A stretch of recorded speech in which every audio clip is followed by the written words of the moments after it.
महाराज की ध्रुवत्वासिष्ठ सिद्धांत निर्धारणोद्धारकुలకు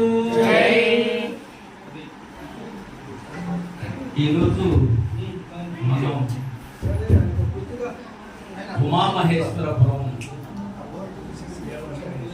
అచలాశ్రమమునందు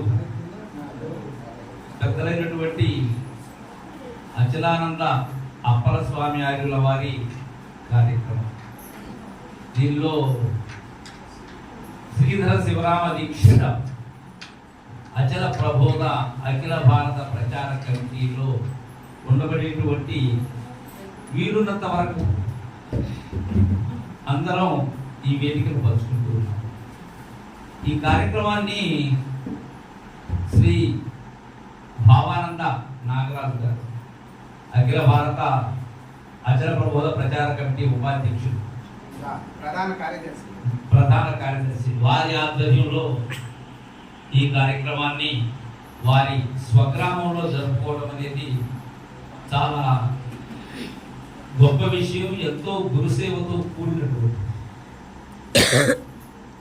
ఈ కార్యక్రమాన్ని గురించి నాకు చాలా కాలం క్రితం చెప్పారు. పోయిన సంవత్సరం నేను రావాల్సింది, కొన్ని అనివార్య కారణాల వలన కార్యక్రమానికి రాలేకపోయాను. నాకు ఇక్కడికి వచ్చిన పిమ్మట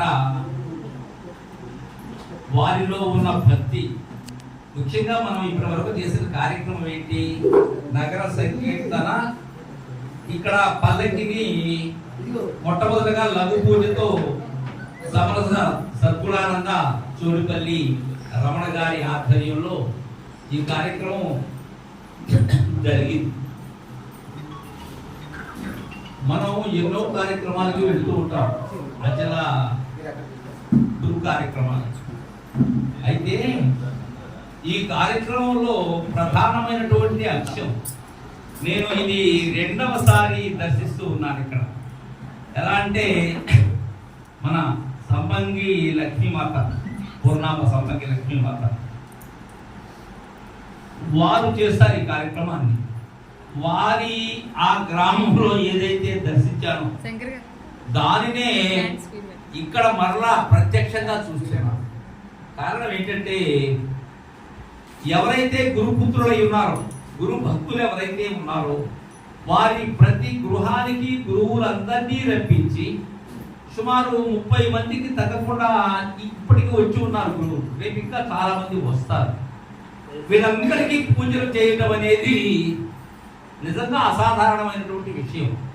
ఎక్కడో ఒకరు ఇద్దరు చేయడం అనేది చూస్తుంటాం మనం. కానీ గ్రామంలో ఉన్న గురుపుత్రులు అందరూ కూడా ఈ కార్యక్రమంలో పాల్గొని ఎంతో శ్రద్ధాభక్తులతో ఆ కుటుంబ సభ్యులు అందరూ కూడా గురువుకు సేవలు చేసుకోవడం అనేది చాలా ఆనందమైనటువంటి శుభకరమైనటువంటి పరిణామం. ముఖ్యంగా ఈనాడు పరిపూర్ణ బోధ అనేది నేటి సాంకేతికతతో విస్తృతంగా అందరికీ అందచేయాలి అనేటువంటి తలం.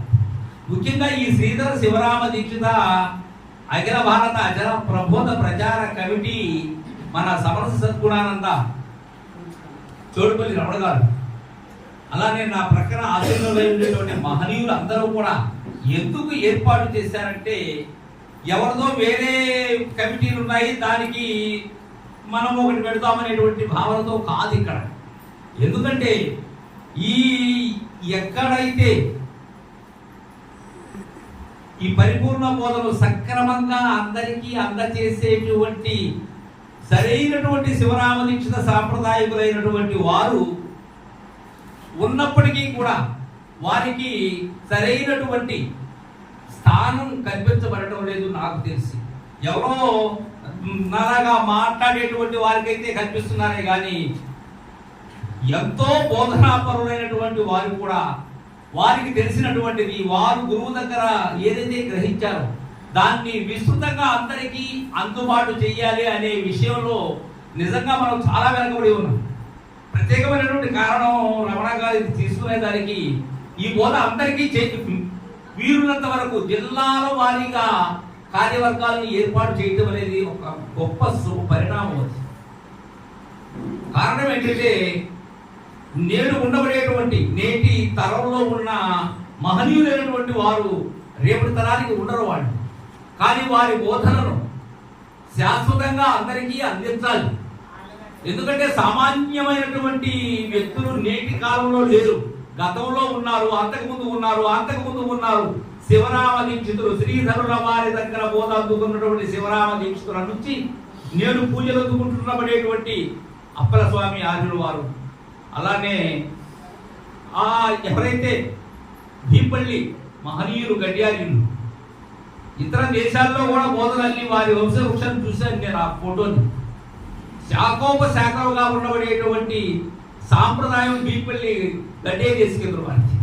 అలాంటి సాంప్రదాయకులైనటువంటి మిమ్మల్ని అందరినీ నేను దర్శిస్తూ మీ ప్రతి ఇంటికి నేను రావడం నా పుణ్యోదయంగా భావిస్తున్నాను. కారణం ఏంటంటే మన మధ్య ఉన్న బంధం ఏంటి? గురు శిష్య సంబంధం. ఇక వేరే బంధం ఏం లేదు. అది ఎలాంటి బంధం? అది మిగిలినటువంటి రక్త సంబంధాల కన్నా, స్నేహ బంధాల కన్నా, ఈ అనుబంధాల కన్నా అన్నిటికన్నా ప్రధానమైనటువంటిది గురు శిష్య సంబంధమే. దాన్ని మించినటువంటి బంధం ఏదీ లేదు ఈ లోకంలో. కారణం ఏంటి?